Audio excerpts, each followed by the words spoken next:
Salut les gorilles et bienvenue dans cette nouvelle vidéo, bienvenue aussi en Andorre, chez moi, enfin un petit peu d'intimité. C'est la maison où j'ai grandi, le restaurant La Dame à Delbiac. J'habite juste en haut et entre tous mes tournages et toutes mes aventures, c'est ici que je viens me requinquer, c'est le QG. On va profiter du fait qu'il est neigé, ça va nous mettre en situation de handicap. Il y a de la neige sur les branches, donc pour s'accrocher, pour traverser, pour se déplacer, ça va être une toute autre affaire, ça va être bien plus compliqué. Comme il caille un peu, je vous propose qu'on y aille tout de suite. Évidemment, une bonne session primale, c'est une session sans chaussures. Pas d'excuses avec la neige, c'est parti!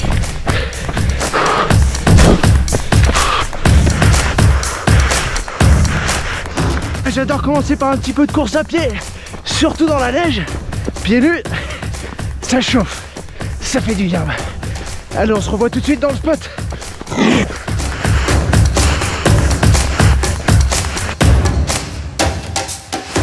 Bienvenue sur le spot d'entraînement Les Gorilles, c'est ici que j'ai développé la méthode primale. Je sais pas si ça vous fait ça vous, mais moi quand je retourne dans un spot que je connais bien, je me sens chez moi et je me sens de refaire plein de mouvements que j'ai l'habitude de faire, mais surtout de tester de nouvelles choses que j'ai pu expérimenter dans mes voyages. Est-ce que vous êtes prêts pour un entraînement primal les amis? Bon allez, c'est parti.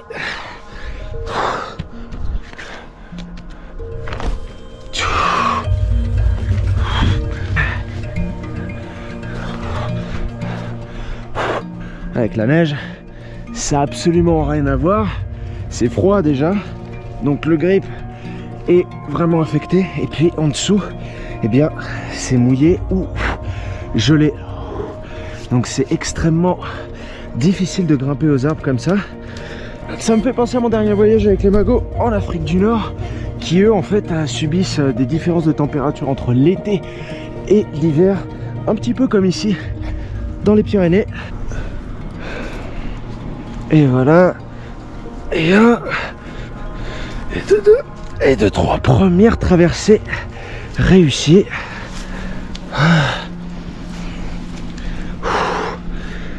Ça glisse bien, ça n'a rien à voir avec d'habitude.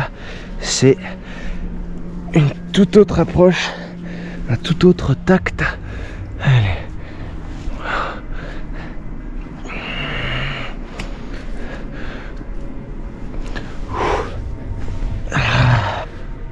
Là, si je fais pas attention, mes pieds ils zippent et je me retrouve 5 mètres ou 6 mètres plus bas.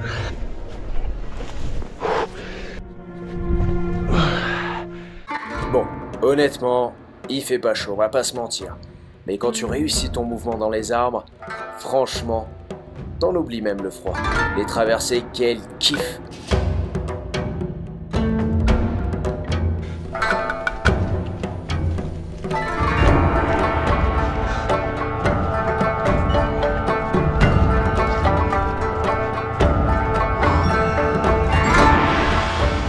Encore une petite grimpe d'arbres, le soleil qui se lève, magnifique. On passe au cran supérieur pour la traversée. On va aller en face. Il va falloir utiliser la technique dite le saut à la perche des orang-outans. Voilà, c'est-à-dire qu'on va utiliser le ballon naturel des deux arbres. Allez.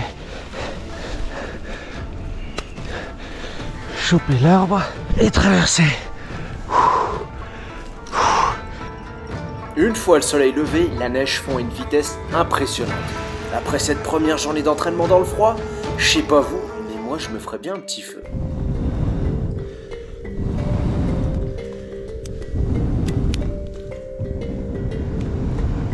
Il y en a beaucoup qui me disent pourquoi tu fais ça Léo, ça sert à quoi? Et j'ai envie de dire le corps il est fait pour bouger. Le corps il est pas fait pour rester assis pendant 8 heures sur une chaise puis après prendre les transports et aller se coucher. Aujourd'hui finalement il n'y a jamais eu autant de personnes qui font du sport. Pour la plupart dans un environnement factice, dans une salle avec des lumières artificielles, avec du matériel artificiel. Et au final ça te rend fort oui mais t'isoles un muscle. Quand tu bouges dans les arbres, dans la nature, quand tu vas faire des randonnées pieds nus, eh bien tu sollicites toutes tes chaînes musculaires et elles deviennent fonctionnelles. Ça ça renforce le système immunitaire, ça renforce les muscles, ça renforce les tendons, ça renforce les os. On est connecté aussi à la terre. Enfin, je suis pas scientifique, mais depuis que je m'entraîne pieds nus, j'ai jamais été aussi fort. Même tout ce que je pouvais me faire quand je faisais du parcours, que ce soit des entorses, il n'y a plus rien. Et j'ai vraiment expérimenté tout ça. Toute l'année dernière, j'ai tourné Free Spirit pour Canal+.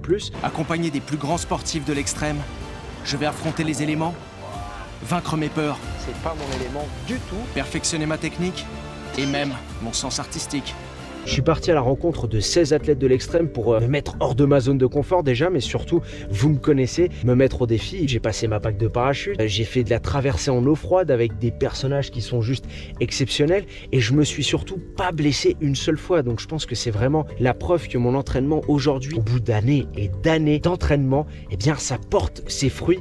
Et là aujourd'hui, je suis vraiment content de pouvoir partager ça avec vous. On se donne rendez-vous demain pour faire des jumps dans les arbres. Ah, d'ailleurs, c'est moi qui fais le bruit. C'est pas un trucage, les amis. Après la neige, la pluie. Décidément, je vais avoir toutes les saisons avant Noël. Cette météo, c'est la parfaite occasion pour entraîner mon grip. On fait sauter le t-shirt.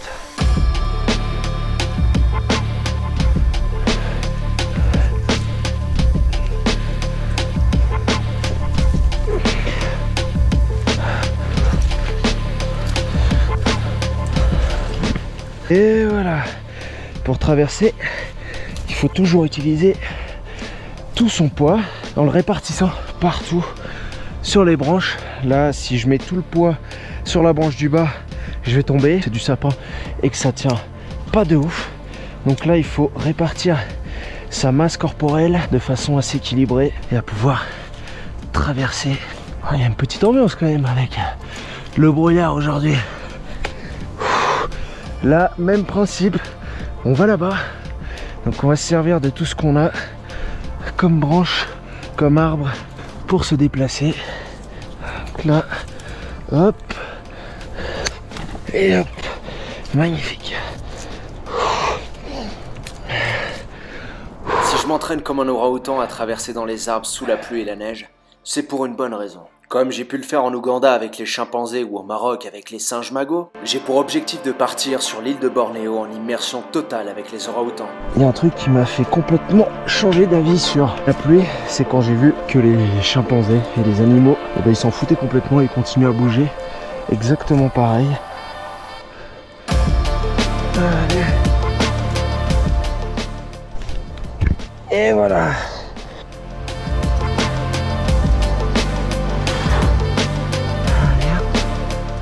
Le mot d'ordre dans les arbres, c'est d'être vraiment relâché. Si on est rigide, on est comme une branche morte, on casse. Tandis que les branches qui sont vivantes, elles sont souples. Donc plus on sera souple, plus on sera relâché, et mieux ça se passera. Ce petit retour aux racines dans les montagnes, qui plus est dans le froid, ça fait du bien. Après mon voyage au Maroc, c'est vrai que ça fait un choc. Et entre chacune de mes destinations, de retrouver mes arbres et ma montagne, ça m'aide à perfectionner mon style primal et à me préparer pour mes prochains voyages. Ce sont ces reliefs escarpés et ces forêts de pins qui ont façonné le style primal. Depuis presque 20 ans, j'évolue dans la nature en étant pieds nus. Et ce, en toute saison. Pour repousser mes limites, je me suis inspiré du règne animal. Les grands singes en particulier ont façonné ma manière de bouger. La prochaine étape de mon voyage pour la quête du mouvement animal va me mener au Rajasthan, avec les léopards et les tigres. Alors pour ne rien rater de mes aventures indiennes, abonnez-vous.